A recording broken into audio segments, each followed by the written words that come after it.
नमस्कार साथियों, स्वागत है आप सभी का हमारे Khurana study official YouTube channel पर। और आप सभी साथी देख रहे हैं पहला मॉडल पेपर आपका। ये समझ लीजिए कि आपकी यूनिट नंबर 4 और 5 से कुछ मुख्य तथ्यों को लिया जाएगा और ये आपका पहला पेपर ही है। तो इस वीडियो से आपको कम से कम 15 नंबर का मैटर मिलेगा। और ये जो हम आपको वीडियो डाल रहे हैं तो ये आज आपका तीसरा पार्ट है, पार्ट नंबर 3 है, पहला ही पेपर होगा। तो ये आपको तीनों वीडियो कम से कम 40-50 नंबर का मैटर दे करके जाएंगी। आप तीनों वीडियो को बड़ा ध्यान से देखिएगा तो चलेगा। अब हम शुरुआत कर देते हैं। तो यहाँ पर आपको यूनिट नंबर 4 मिलेगी, यूनिट नंबर 4। तो आप लोग सभी साथी पढ़ेंगे तो आपको छोटे बड़े और निबंधात्मक प्रश्नों को पढ़ना है और मैं मुख्य मुख्य प्रश्नों को पढ़ाऊँगा, ज़्यादा बिल्कुल नहीं बताऊँगा आपके लिए।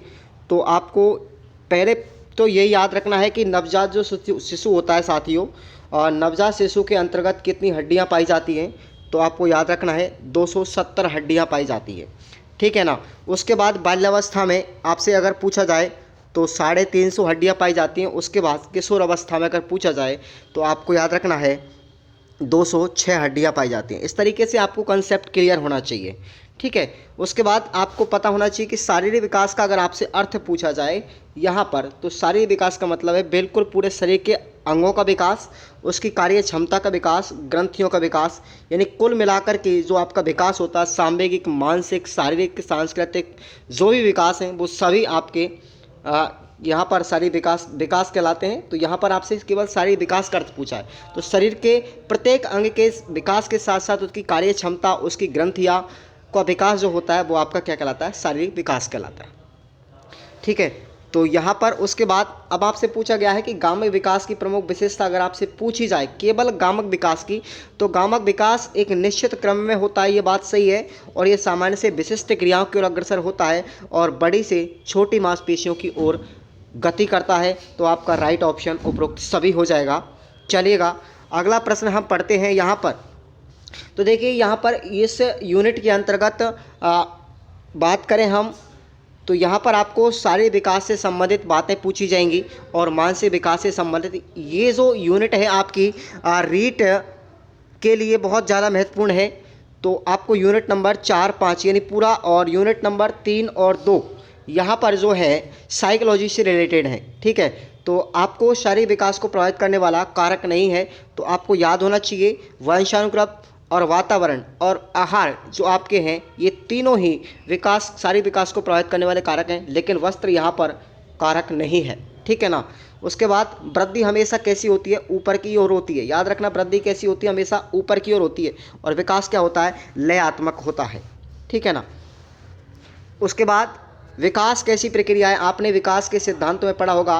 विकास एक निरंतर प्रक्रिया है, सतत प्रक्रिया है, लगातार चलता रहता है। और बाल्यावस्था के समय अगर हम बात करें तो मस्तिष्क का विकास लगभग 90% तक हो जाता है, ठीक है ना।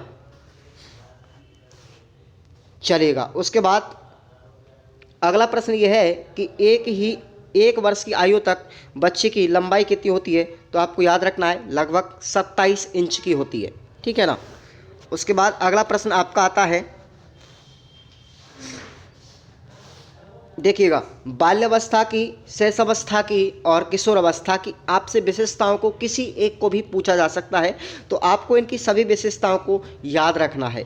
मैं खास तौर से आप सभी विद्यार्थियों से कहना चाहूँगा कि जो सेकेंड ईयर में तैयारी कर रहे हैं, सेकेंड ईयर की एग्ज़ाम, फर्स्ट ईयर के एग्ज़ाम देंगे, अब वो सेकेंड ईयर में होंगे, तो आप लोग थोड़ा रीट की पढ़ाई भी कर लीजिएगा, क्योंकि रीट का विशेष तौर से मैटर पेपर नंबर 1 और पेपर नंबर 2 आपका जो होगा वो यहीं से आएंगे, ठीक है ना। उसके बाद बाल्यावस्था की प्रमुख विशेषता नहीं है, तो याद रखना यहाँ पर अंतर्मुखी जो व्यक्तित्व है ये आपकी बाल्यावस्था की विशेषता नहीं है, ठीक है ना। तो ये कैसी है, अंतर्मुखी व्यक्तित्व का मतलब होता है साथियों, ये आपका हो जाएगा किशोर अवस्था की विशेषता है, ठीक है ना। उसके बाद जिस आयु में बालक की मानसिक योग्यता का लगभग पूर्ण रूप से विकास हो जाता है वो 14 वर्ष की आयु होती है। वय संधि काल तक प्रत्येक बच्चे का आपका जो मानसिक विकास है पूर्ण रूप से हो जाता है। आपको मैंने बता दिया किशोर अवस्था में हड्डियों की संख्या 206 होती है। अगला प्रश्न आपका आता है कि बालक का जो शारीरिक, मानसिक और सामाजिक सांवेगिक जो विकास होता है वो अवस्था में पूर्ण रूप से हो जाता है तो वो आपकी है किशोर अवस्था। उत्तर बाल्यकाल का अगर आपसे समय पूछा जाए तो आपका राइट आंसर होगा 6 से लेकर के 12 वर्ष तक उत्तर बाल्यकाल होता है, बाल्यावस्था कहलाती है। जन्म के समय अगर आपसे पूछा जाए कि बच्चे का वजन कितना होता है तो आपको याद रखना लगभग 8 पौंड के आसपास होता है। वातावरण बालक के सामाजिक विकास में सबसे ज़्यादा महत्वपूर्ण कारक अगर आपसे पूछा जाए, सामाजिक विकास की बात की जा रही है, केवल सामाजिक विकास की बात की जाती है तो आपका सामाजिक जो विकास होगा वो वातावरण से ज़्यादा प्रभावी होता है। याद रखेंगे आप सभी साथी। लड़कियों में जो बाह्य परिवर्तन होते हैं सबसे ज़्यादा किशोर अवस्था के अंतर्गत देखने को मिलते हैं। ठीक है, उसके बाद आपसे पूछा जाए कि किस निम्न में से किस अवस्था के अंतर्गत प्रायतः बालकों का जो आकर्षण होता है वो समलिंगी के प्रति होता है, तो यहाँ पर ये प्रश्न का राइट आंसर हो जाएगा आपका बाल्यावस्था के अंतर्गत। किशोर अवस्था में तो विपरीत लिंगी के प्रति आकर्षण होता है, लेकिन आपसे पूछा जाए कि समलिंगी के प्रति आकर्षण होता है, समलैंगिक अवस्था अगर पूछी जाए तो आपसे बाल्यावस्था राइट ऑप्शन हो जाएगा। इस प्रश्न का सी ऑप्शन कर लेंगे। चलेगा, आगे बढ़ते हैं कि जब तक 7 वर्ष की उम्र तक पहुंचते पहुंचते एक सामान्य बच्चे का जो शब्दकोश होता है लगभग 6000 वर्ड का हो जाता है। और किस अवस्था को सबसे कठिनतम काल कहा है तो आप सभी को याद रखना, किलपैट्रिक के अनुसार सबसे कठिनतम काल जो कहा है वो किशोर अवस्था को कहा है। साइकोलॉजी आपकी एकदम बेस्ट होनी चाहिए साथियों। जब तक आपकी साइकोलॉजी अच्छी नहीं होगी आप लोग इस पेपर को ढंग से नहीं कर पाएंगे। और गामक विकास की अगर प्रक्रिया संचालित होती है तो वो हमेशा सरल से जटिल की ओर होती है। आप सभी ने पढ़ा होगा जो आपके विकास के सिद्धांत है कि विकास कैसा होता है, मेरा सरल से जटिल की तरफ होता है, सामान्य से विशिष्ट की तरफ होता है। और ध्यान रखना गामक विकास के में सर्वाधिक महत्वपूर्ण अगर कोई तथ्य है तो वो है आपकी परिपक्वता। ध्यान रखेंगे परिपक्वता अगर बच्चे के अंतर्गत आती है तो बच्चे के अंतर्गत गामक विकास सर्वाधिक मात्रा में होता है। अगला नेक्स्ट क्वेश्चन हम पढ़ते हैं यहाँ पर। तो प्रोटीन की कमी से आप सभी को याद होना चाहिए, अगर पूछा जाए तो प्रोटीन की कमी से कौन सा रोग होता है तो वो आपका होता है क्वाइस्क्योर होता है, हड्डियाँ कमज़ोर हो जाती है। अगर ए से रतौंधी होता है, ए से कौन सा होगा रतौंधी होता है, बी से बेरी होता है, सी से स्कर्वी होता है और डी से रिकेटस और ई से क्वाइस्क्योर। ये प्रोटीन की कमी ई से क्वाइस्क्योर रोग होगा, याद रखना आप सभी वो लोग। और विटामिन के की कमी से अगर आपसे पूछा जाए तो रक्त का थक्का नहीं जम पाता है। ठीक है ना। चलिए, आपको याद होना चाहिए कि परिपक्वता शब्द का अगर आपसे सबसे पहले प्रयोग किसने किया था तो आपको याद रखना है अर्नोल्ड गैसेल ने किया था 1919 में। ठीक है ना, 1919 के अंतर्गत परिपक्वता शब्द का सबसे पहले उपयोग अर्नोल्ड गैसेल ने किया था। ठीक है ना। परिपक्वता का अगर आपसे तात्पर्य पूछा जाए परिपक्वता का मतलब क्या होता है तो आपको याद होना चाहिए कि जिसके द्वारा जीव की अंतर्निहित संभाव्य क्षमताएं कार्यात्मक और तत्परता की अवस्था में पहुंच जाती है, वही आपकी परिपक्वता कहलाती है। और गामक कौशल से अगर पूछा जाए 2 प्रकार का होता है, एक तो होता है स्थूल गामक कौशल, एक होता है सूक्ष्म गामक कौशल। ठीक है ना, याद रखेंगे आप सभी साथी।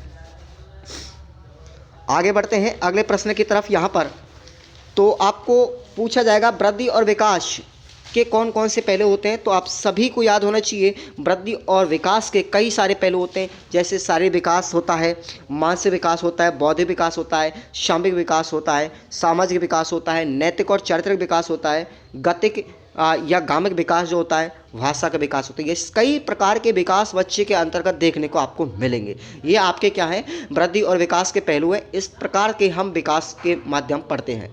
ठीक है ना।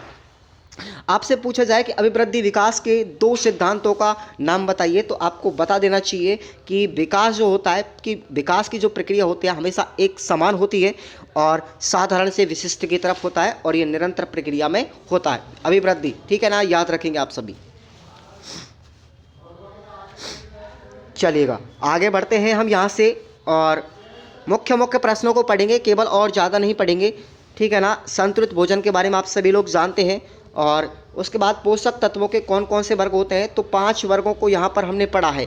वैसे 6 तत्व होते हैं, याद रखना कौन कौन से 6 तत्व होते हैं। कार्बोहाइड्रेट, वसा, प्रोटीन, खनिज लवण, विटामिन और एक आपका और आ जाएगा 6वां नंबर पे जल। यहाँ पर 5 दे रखे हैं, कोई दिक्कत वाली बात नहीं, 6वां आप लोग जल कर लेंगे।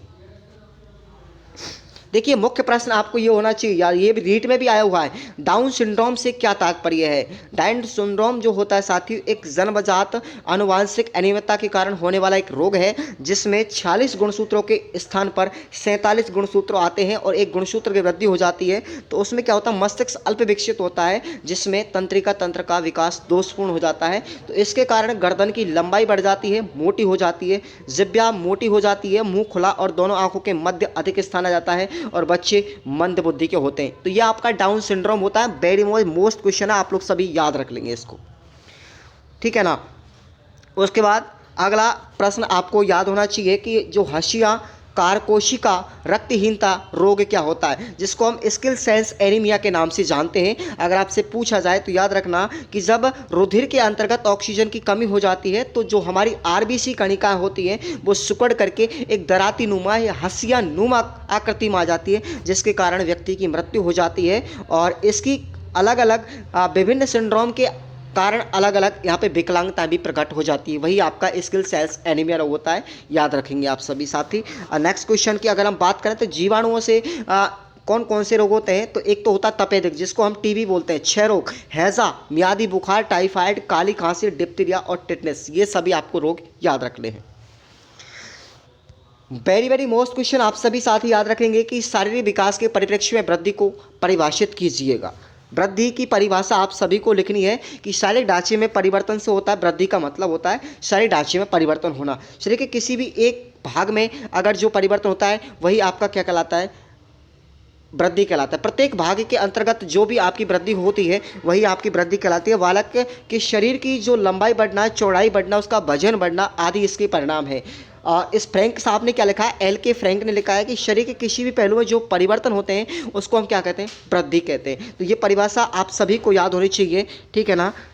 आगे बढ़ते हैं। परिपक्वता से मतलब क्या होता है, परिपक्वता इस बार आपसे पूछी जा सकती है। परिपक्वता मैंने आपको बता दिया, सबसे पहले इसका प्रयोग अर्नाल्ड गैसेल ने किया था 1999 में, ठीक है ना। और परिपक्वता का मतलब होता है शारीरिक ढांचे के अंतर्गत जो आंतरिक परिवर्तन, व्यक्ति के अंतर्गत जो स्नायु तंत्र या मांसपेशियों में जो दृढ़ता आती है, जो परिपक्वता आती है, ठीक है ना, उसका प्रभाव, वातावरण का प्रभाव इस पर कोई नहीं पड़ता। और गैसेल का कहना यह है कि विकास की विभिन्न निश्चित अवस्थाओं में कुछ निश्चित स्नायुविक और मांसपेशीय परिवर्तन होते हैं जिसके कारण बच्चे के अंदर परिपक्वता आती है, ठीक है ना। तो यहाँ पर उसके बाद गामक विकास, गामक विकास का क्या तात्पर्य है, ये प्रश्न आपको मोस्ट याद रखना है, इस बार आएगा, बिल्कुल एग्जाम में छपेगा। गामक विकास से क्या मतलब होता है, तो शरीर की विभिन्न मांसपेशियों को नियंत्रण करने की क्षमता जिस विकास के द्वारा होती है वही आपका क्या कहलाता है, गामक विकास कहलाता है। और बच्चे का जो गामक विकास होता है साथियों, आपका जन्म से लेकर के पूर्व गर्भावस्था के 3 माह में ही शिशु की जो भुजाएं होती है, हाथ पैर होते हैं, गर्भ में ही गति करना शुरू कर देते हैं, ठीक है ना। बच्चे के जन्म के समय बच्चे का पूरा विकास हो जाता है और कुछ सप्ताह तक गामक विकास अत्यंत तीव्र गति से होता है, परंतु स्नायु तंत्र के अपरिपक्व होने से उसकी गामक गतिविधियां असमन्वित और यादृच्छिक भी होती हैं। तो ये परिभाषा आपको सभी को याद रखनी है, ठीक है ना।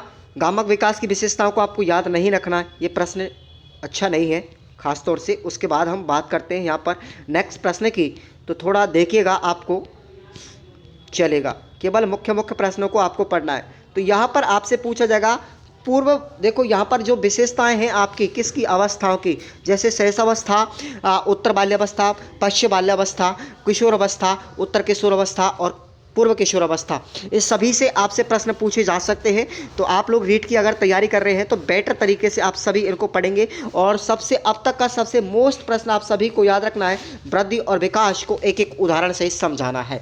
वेरी मोस्ट प्रश्न आप लोग लगाएंगे, ज़्यादा प्रश्न नहीं है इस यूनिट नंबर 4 में, ठीक है ना। और 5वें वृद्धि और विकास में अगर पूछा जाए तो बड़ा याद करके जाना है। वेरी मोस्ट प्रश्न वृद्धि और विकास के अंतर्गत अगर आपसे डिफरेंस पूछा जाए तो वृद्धि से तात्पर्य है शारीरिक ढांचा और विकास का मतलब होता है बालक में होने वाला संपूर्ण परिवर्तन। प्रत्येक प्रकार का जो परिवर्तन होगा वही आपका विकास है।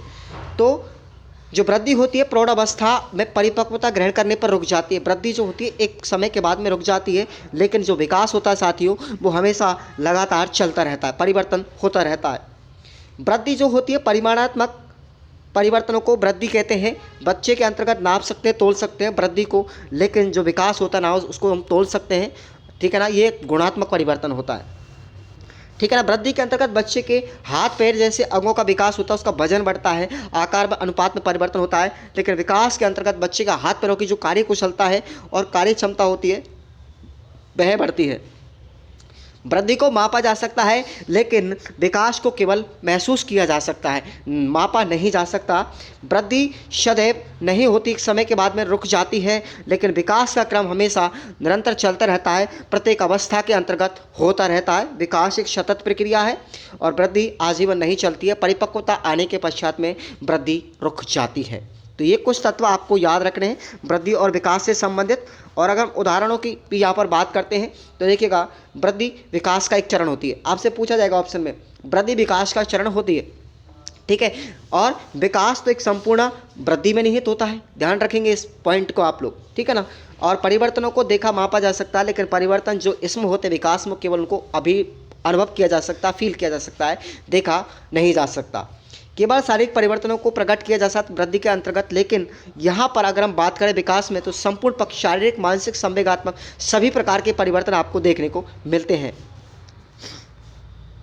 देखिएगा, उसके बाद दूसरा मोस्ट क्वेश्चन आपसे पूछा जाएगा कि स्थूल गामक परिवर्तन। मैंने आपको गामक कौशलों को बताया था, एक तो सूक्ष्म गामक कौशल, एक स्थूल गामक कौशल। तो यहाँ पर आप बात करें, यहाँ पर स्थूल गामक कौशल का मतलब क्या होता है, तो ध्यान रखेंगे जिस विकास के जिस कौशल के अंतर्गत बड़ी बड़ी मांसपेशियों का उपयोग किया जाता है, इतना याद रखेंगे, बड़ी बड़ी मांसपेशियों का उपयोग किया जाता है, संपूर्ण शरीर के ढांचे का उपयोग किया जाता है, वही आपका गामक कौशल होता है। और गामक कौशल के उदाहरणों की अगर हम बात करते हैं यहाँ पर स्थूल गामक कौशल में, तो देखो सिर को उठाना, इसके आप डिटेल्स भी बाद में लिख सकते हैं। सिर को उठाना, बच्चे के नेत्रों को मुस्कुराना, हंसना, ये सब क्या है, गामक कौशल। कौन सा, स्थूल गामक कौशल। धारण शक्ति है, बैठना है, लुढ़कना, सरकना, घुटनों के बल चलना, ठीक है ना, खड़ा होना, चलना, तो ये बच्चा 7 से 8 माह में आसानी से सीख लेता है। लांग कर चलना, चढ़ना 18 माह की आयु में बच्चा सीख लेता है।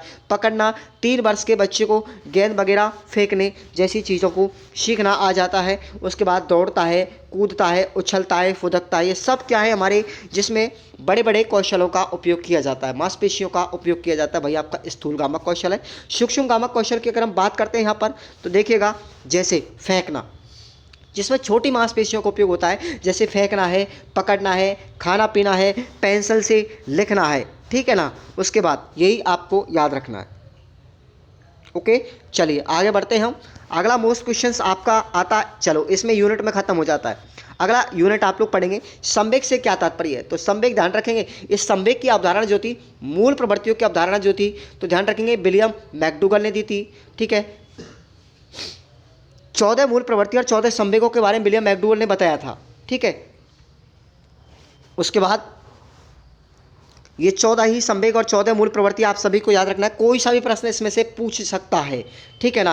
तो देखो पलायन, ये प्रश्न भी पूछा गया है, पलायन मूल प्रवृत्ति का संबंध किससे होता है, तो भय से होता है। बच्चे को डर लगेगा तो भागेगा, पलायन करेगा, ठीक है। अगर कोई बच्चा बाग में बैठा हुआ है, सांप दिख जाए तो बच्चे की मूल प्रवृत्ति कैसी होगी, उसको भय लगेगा, भय लगेगा तो मूल प्रवृत्ति कैसी होगी, पलायन की हो जाएगी, याद रखेंगे। जिज्ञासा, जिज्ञासा अगर मूल प्रवृत्ति की बात करेंगे तो आश्चर्य, बच्चे के अंदर जानने की जब इच्छा होगी तो क्यों रही है, क्योंकि इसका संवेग किससे जुड़ा है, आश्चर्य से जुड़ा हुआ है, ठीक है ना। उसको आश्चर्य होगा तब जा करके, जैसे देख लो, जब बच्चा किसी भी नवीन चीज़ को देखता है, अजनबी चीज़ को देखता है, या किसी हैरत अंग्रेज को देखता है, तो पहली बार देखता है तो उसकी मूल प्रवृत्ति कैसी होगी, जिज्ञासा होगी, उसे आश्चर्य हुआ, इसलिए जिज्ञासा की प्रवृत्ति हो जाएगी।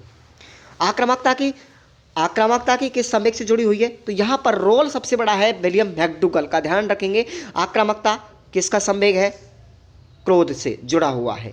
उसके बाद अगर पूछा जाए संवेग परिस्थितिजन्य है, तो परिस्थितिजन्य वातावरण से संबंधित कौन सा है, आनंद और सुख है, ध्यान रखेंगे आप लोग। ये परिभाषा सबसे मोस्ट है, याद रखेंगे। इस ईर्ष्या, स्नेह के टूटने, कम होने और उसके टूटने के भय के प्रति वास्तविक अनुक्रिया होती है। ये कथन किसका है, बॉलनर का कथन है साथियों, याद रखना है इसको। देखिएगा अगला क्वेश्चन है कि निम्न में से कौन सी विधि मार्गांतरीकरण कहलाती है, तो अभिव्यक्ति कहलाती है। मार्गांतरीकरण अभिव्यक्ति को कहते हैं।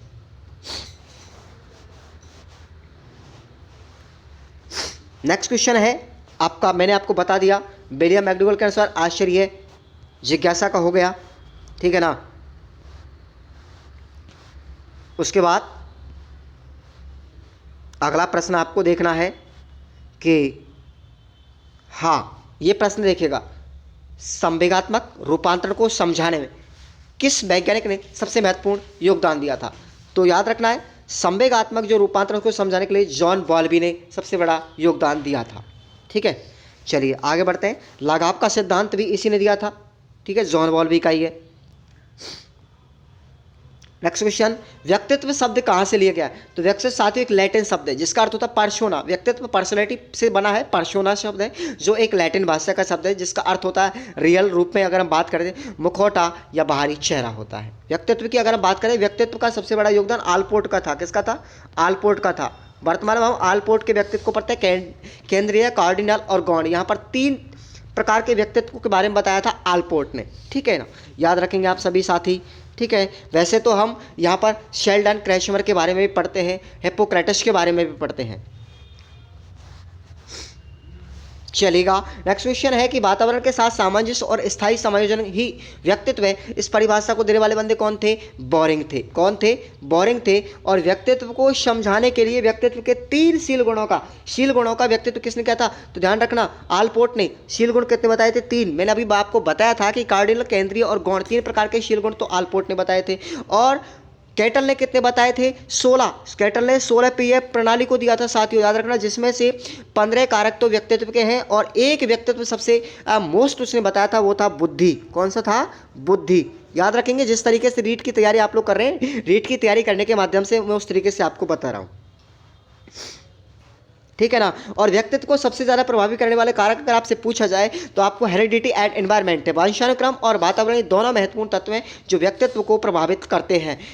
संगठित व्यक्तित्व कहते हैं निम्न में से निम्नांकित पक्षों का विकास किसमें हुआ? तो देखो, सामाजिक, सांवेगिक और मानसिक, ये तीनों ही प्रकार के जो पक्ष हैं वो हमारे संगठित व्यक्तित्व को प्रभावित करते हैं। यही आपके संगठित व्यक्तित्व कहलाते हैं। चलेगा, अगला प्रश्न आपका आता है यहां पर,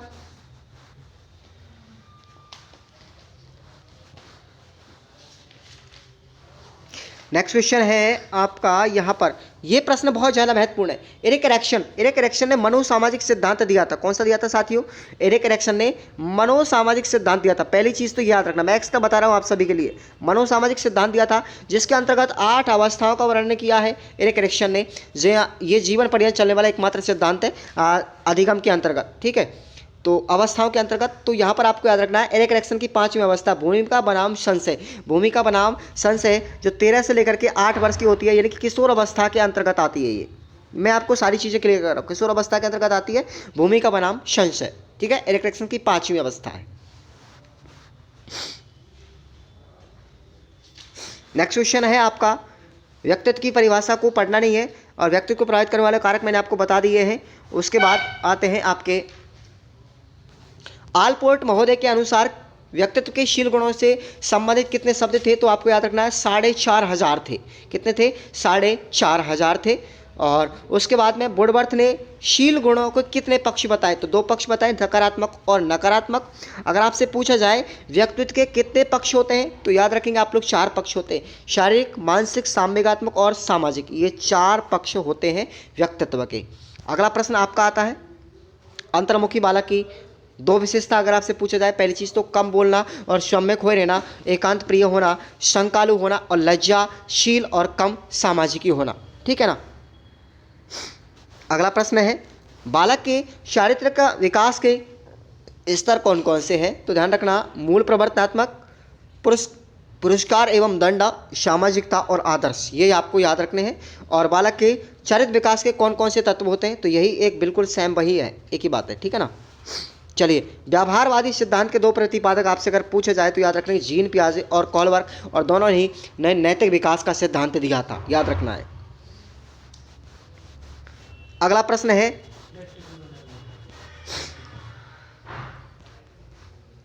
चलिए आगे बढ़ते हैं कि भाई संवेगों का मूल प्रवृत्ति से सीधा संबंध होता है, यदि है तो प्रमुख संवेग और उनकी मूल प्रवृत्तियों के बारे में आपको बताना है। वेरी वेरी मोस्ट प्रश्न है और इसी प्रश्न से आपको करीब 3-4 प्रश्न और क्लियर होंगे, छोटे छोटे बड़े बड़े। ठीक है ना। तो आपको याद रखना है यहाँ पर 14 मूल प्रवृत्ति के बारे में बताया, लेकिन हमारी किताब के अंतर्गत 7-8 को दे रखा है। तो देखिएगा, इस टेबल को आप सभी साथी याद रख लेंगे, बिल्कुल रट लेंगे इस टेबल को, ठीक है ना। आपको छोटे प्रश्न बिल्कुल आसानी से होंगे। तो देखिए, भय का संबंध सम्यक पलायन से है, भोजन प्राप्ति भूख अन्वेषण से है, सामूहिकता एकांत से बचाव का भाव है, जिज्ञासा आश्चर्य से है, पुत्र कामकता वात्सल्य से है, आक्रामकता क्रोध से है, और हास की अगर हम बात करें आमोद प्रमोद या फिर जिसको मनोरंजन कहते हैं, वही इसका हो जाएगा। नेक्स्ट है आपका जॉन बॉल्बी का लगाव सिद्धांत। मोस्ट है, आपको याद रखना है। जॉन बॉल्बी का लगाव सिद्धांत आप सभी को याद करके जाना है, ठीक है ना। 1958 के अंतर्गत उन्होंने प्रतिपादित किया था इसको।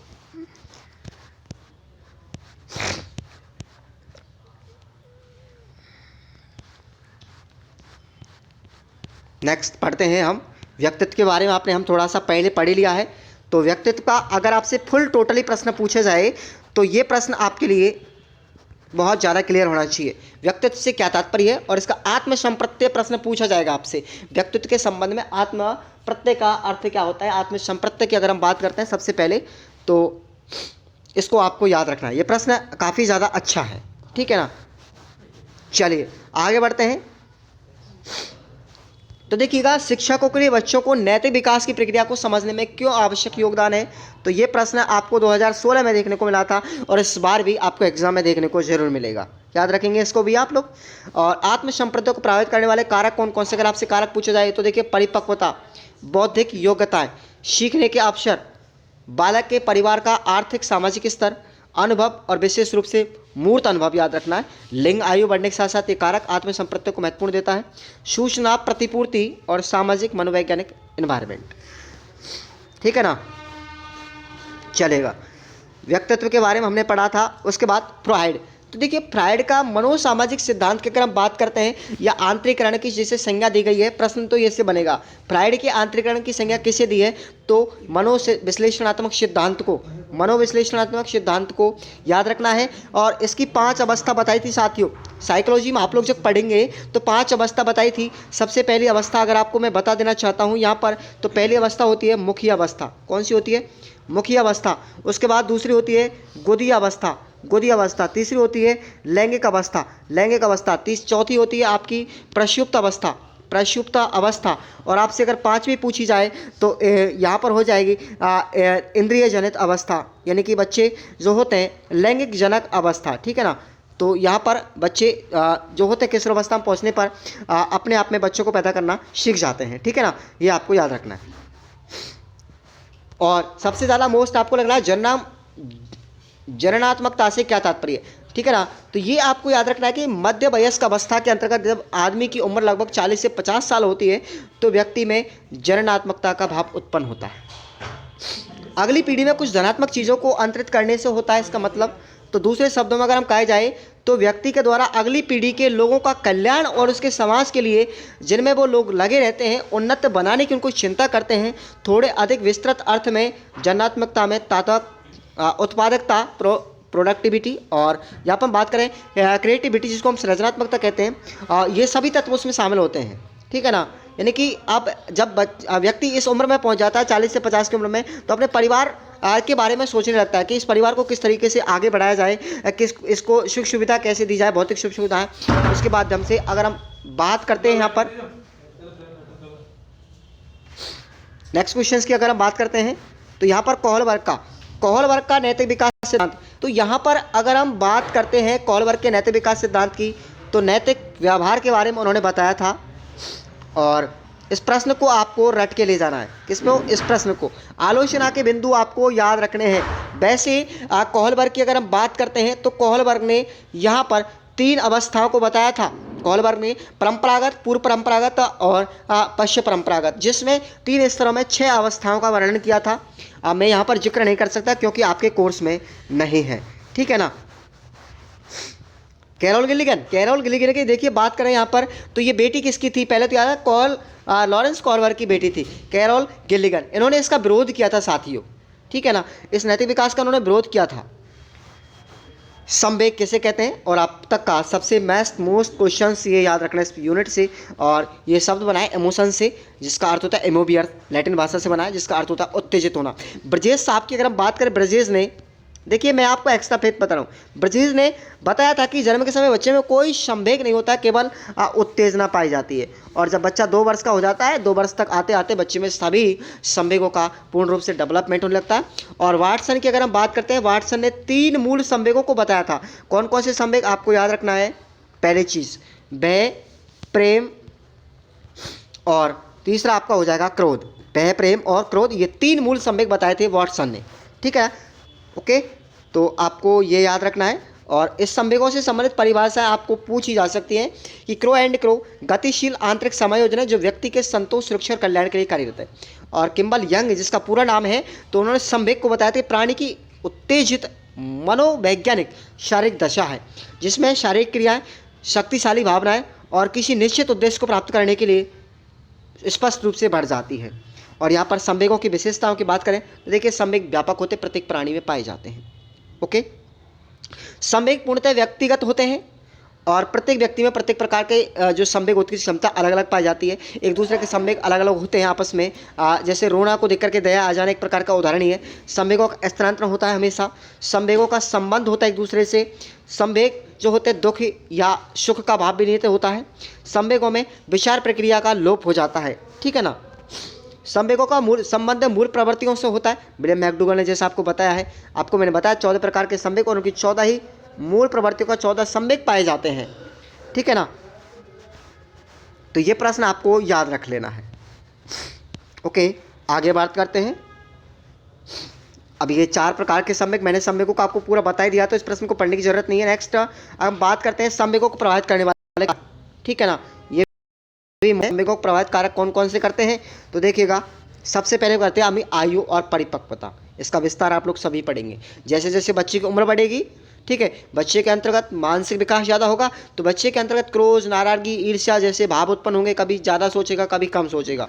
अनुभव की हम बात करें तो बच्चे को जो आसपास के वातावरण से या उम्र बढ़ने के साथ साथ जो उसका अनुभव होता है, तो बच्चे का जो नवजात शिशु का मस्तिष्क कोमल होता है थोड़ा सा, उसका विकास का क्रम, बुद्धि, परिपक्वता और समाज के वयस्क के संपर्क में होने से जो भी कुछ सीखता है अनुकरण के माध्यम से सीखता है। आप लोग भी जानते हैं कि अनुकरण से माध्यम से अगर बच्चा सीखता है तो अल्बर्ट भांटूरा ने जैसा बताया था आपको, ठीक है ना, कि जैसे रागनी और गर्म वस्तु को देख करके बच्चा आग से बचना सीख जाता है, यह अनुभव हुआ। वातावरण की बात करें, वातावरण से भी बच्चा प्रभावित होता है। ठीक है ना, तो ये भी आपको याद रखना है। और जॉन बॉल्बी बार बार आ रहा है, मैं आपसे कह रहा हूँ बार बार आ रहा है। जॉन बॉल्बी वेरी वेरी मोस्ट प्रश्न है ये जॉन बॉल्बी का। लगाव की कौन कौन सी अवस्था है तो देखिए, सबसे पहले बात करें पूर्ण लगाव की अवस्था जो जन्म से 7 वर्ष तक होती है। ठीक है ना। द्वितीय है आपकी द्वितीय लगाव निर्माण की द्वितीय अवस्था जिसको 6 से 8 माह की होती है। उसके बाद लगाव की पूर्ण अवस्था 8 माह से 2 वर्ष तक होती है, ये भी आपको याद रखना है। और संबंधों के प्रति प्रतिक्रिया के निर्माण की अवस्था ये 2 वर्ष से बच्चे ज़्यादा का हो जाता है तब होती है। ठीक है ना। उसके बाद बच्चे में संवेग उत्पन्न हो जाते हैं। व्यक्तित्व के निर्धारण की अगर हम बात करें तो कौन कौन से तत्व होते हैं, सभी को आपको याद रखना है। व्यक्तित्व निर्धारण में कौन कौन से तत्व महत्वपूर्ण होते हैं तो आपको यहाँ से इस टेबल को आप लोग याद करेंगे तो ज़्यादा परेशानी आपको नहीं आएगी। सामाजिक कारक कौन कौन से देखिएगा, माता पिता की भूमिका, परिवार के सदस्यों का आपसी संबंध, जन्म क्रम, स्कूली प्रभाव और पास पड़ोस और सामाजिक संस्कृति। आर्थिक कारक आपका कोई भी होता ही नहीं है। ठीक है। सांस्कृतिक कारक में रहन सहन, रीति रिवाज, वेशभूषा और परंपरा। और बताया था उसने कि मनुष्य सामाजिक प्राणी है, ये बताया था किसने था आपको याद है, मनुष्य सामाजिक प्राणी एरिक ने बताया था कि व्यक्तित्व के निर्धारण में सामाजिक, आर्थिक और सांस्कृतिक जैविक कारक महत्वपूर्ण भूमिका अदा करते हैं, क्योंकि समाज में व्यक्ति जितनी अधिक सामाजिक क्रियाओं की भागीदारी करता है उतना ही व्यक्तित्व का विकास अधिक होता है। तो अब ये सबसे बड़ी चीज़ आपको याद रखनी है। एक ही प्रश्न मैं आपको बता रहा हूँ, अगर आपसे इरेक इरेक्शन के बारे में प्रश्न पूछा जाएगा तो इस प्रश्न को आप लोग रट के जाइएगा। इरेक इरेक्शन की 8 अवस्थाओं के बारे में अगर आपने पढ़ लिया तो प्रश्न आपके एग्जाम में जरूर मिलेगा। इरेक इरेक्शन का मनोसामाजिक सिद्धांत या व्यक्तित्व विकास सिद्धांत भी कहते हैं और ये पूरे जीवन भर चलने वाला एकमात्र ऐसा सिद्धांत है पूरी साइकोलॉजी में, ये आपको याद होना ही चाहिए। 8 अवस्थाओं से आपसे प्रश्न पूछा जाएगा, कोई भी प्रश्न आपसे पूछा जा सकता है, तो ये आपको याद होनी चाहिए। पहली अवस्था अगर आपसे पूछी जाए विश्वास बनाम अविश्वास, साइकोलॉजी का सबसे फेवराइट क्या है ये सिद्धांत है, ये जन्म से 1 वर्ष तक के लिए होता है, याद रखेंगे आप लोग। स्वाधीनता बनाम शर्म, ठीक है ना, ये बच्चे में 2 वर्ष से लेकर के 3 वर्ष के बीच में होती है। तीसरी अवस्था की अगर हम बात करें पहल बनाम दोष, ठीक है ना, तो ये बच्चे में 4 से 5 वर्ष के बीच में होती है। परिश्रम बनाम हीनता, तो ये बच्चे में 6 से 11 वर्ष के बीच में होती है। अभिज्ञान विपरीत बनाम भूमिका, ये आपसे पूछा गया है, ठीक है ना। तो ये किशोर अवस्था में 12 से लेकर के 18 वर्ष की उम्र के बीच में होती है। उसके बाद घनिष्ठता बनाम अकेलापन, तो ये युवा प्रौढ़ अवस्था में पाई जाती है, 18 से लेकर लगभग 35 वर्ष की उम्र के मध्य। उसके बाद आपसे उत्पादकता बनाम ठहराव, तो ये 35 से लगभग 55 वर्ष के बीच में पाई जाती है, याद रखेंगे आप लोग। उसके बाद सन्निष्ठा बनाम या निराशा कह लो, नैराश्य कह लो, तो ये बुढ़ापा, ये लगभग 55 वर्ष से ऊपर होती है। तो ये 8 अवस्थाओं को आपको याद रखना है। ओके, चलेगा, आगे बढ़ते हैं हम। नैतिक विकास की अगर हम बात करते हैं, जो जीन पियाजे का नैतिक विकास सबसे मोस्ट इंपॉर्टेंट है, तो संज्ञानात्मक, एक तो है अपना संज्ञानात्मक विकास सिद्धांत जीन पियाजे का, ये तो आपके कोर्स में अगले यूनिट में मिलेगा, याद रखना। जीन पियाजे ने संज्ञानात्मक विकास की 4 अवस्था बताई थी, पहली बताई थी आपको, मैं थोड़ा सा बता देता हूँ, एक बार रिवाइज कर देता हूँ। तो देखिएगा, पहला है आपका, यह है आपकी इंद्रिय जनित अवस्था। कौन सी है? इंद्रिय जनित अवस्था, 0 से 2 वर्ष तक। उसके बाद में दूसरी होती है आपकी पूर्व संक्रियात्मक अवस्था, ये लगभग 2 से 4 वर्ष तक, 2 से 7 वर्ष तक, ठीक है ना। उसके बाद आपका आता है नंबर 3 पर आती है मूर्त संक्रियात्मक अवस्था या ठोस संक्रियात्मक अवस्था, ठीक है ना। तो ये आती है आपकी 7 से 12। और नंबर 4 पर आता है आपका औपचारिक संक्रियात्मक अवस्था या अमूर्त संक्रियात्मक अवस्था, ये 12 वर्ष से ऊपर होती है। ये चारों अवस्था आपको याद होनी चाहिए। संज्ञानात्मक विकास जीन पियाजे का है, लेकिन आपसे पूछा गया है साथियों, क्या नैतिक विकास पूछा गया है? तो नैतिक विकास तो कॉलबर्ग ने भी दिया था और जीन पियाजे में, लेकिन आपको जीन पियाजे का कॉलबर्ग का मैंने आपको पहले बता दिया। नैतिक विकास जीन पियाजे में 2 अवस्था बताई थी, एक तो प्रायत्त नैतिक अवस्था, ये 2 वर्ष से लेकर के 8 वर्ष के बीच में होती है। इसमें बच्चे क्या होते हैं, खुद के न्याय को सबसे ज़्यादा सर्वोपरि मानते हैं। प्रायतता नैतिक अवस्था में दूसरों के न्याय को, बच्चे न्याय और न्याय की दुनिया दूसरों को मानते हैं, दूसरे की बातों को पालन करते हैं, माता पिता शिक्षक आदि से जो भी ज्ञान मिलता है उसका अनुसरण करते हैं, उनको दंड भी मिलता है। तो प्रायत नैतिकता की अवस्था होती है। लेकिन जब बच्चा थोड़ा बड़ा होता है 9 से 11 वर्ष की उम्र में, तो स्वायत्त नैतिकता की अवस्था आ जाती है और बच्चे स्वयं के डिसीजन लेना पालन कर देता है, ठीक है ना। आप मतलब दूसरी चीज़ों का विरोध करने लगता है वो, तो ये प्रश्न आपको याद रखना है, ठीक है ना। ये कॉलबर्ग का आ गया, कॉलबर्ग के बारे में मैंने आपको पहले बता दिया था। ओके, एक और ये आ गया, ये 3 स्तर बताए थे कॉलबर्ग ने, ये भी मोस्ट क्वेश्चन है। 3 स्तर बताए थे जिसकी 6 अवस्था बताई थी। पहला है आपका रूढ़ी पूर्व या प्री कन्वेंशनल स्टेज, जिसको हम बोलते हैं पूर्व परंपरागत स्तर, ठीक है। तो इसके 2 चरण थे, कौन कौन से चरण? दोनों याद रखने, दंड बनाम आज्ञाकारिता। कौन सा है? दंड बनाम आज्ञाकारिता। तो ये प्रश्न छूट चुका है, आपको इसको किताब में से पढ़ लेना है, ठीक है ना। हाँ, यही है, शायद यही है। ओके, दूसरा चरण है आपका साधनात्मक सापेक्षता उन्मुखी, दूसरा चरण ये हो गया। उसके बाद आपका आता है दूसरा स्तर होता है रूढ़िगत चिंतन, इसका मतलब कन्वेंशनल स्टेज, परंपरागत स्तर। इसमें 2 अवस्थाएं होती है, कौन कौन सी? उत्तम लड़का का होना या लड़की का होना, अच्छे व्यवहार की बात करते हैं यहाँ पर। और चौथी अवस्था है आपकी इसमें सामाजिक व्यवस्था बनाए रखने की प्रमुखता, ठीक है ना। उसके बाद आपका तीसरा स्तर आता है पोस्ट कन्वेंशनल स्तर, जिसको हम बोलते हैं पश्चिम परंपरागत स्तर। इसमें 2 अवस्थाएं कौन कौन सी आती है? 5वीं और 6वीं। तो सामाजिक अनुबंध अवस्था, और 6वीं आती है आपकी यहाँ पर सार्वभौमिक नीतिपरक सिद्धांत, जिसको हम विवेक की अवस्था कहते हैं, ठीक है ना। तो ये आपको याद रख लेना है। तो इस तरीके से आपका ये यूनिट नंबर 5 और 4 होती है कंप्लीट। आपको PDF मिल जाएगी, टेलीग्राम को आप लोग सभी साथी ज्वाइन कर लीजिएगा, और प्रतिदिन आप लोग टेस्ट देंगे, ठीक है ना। प्रतिदिन आप लोग पढ़ेंगे। धन्यवाद।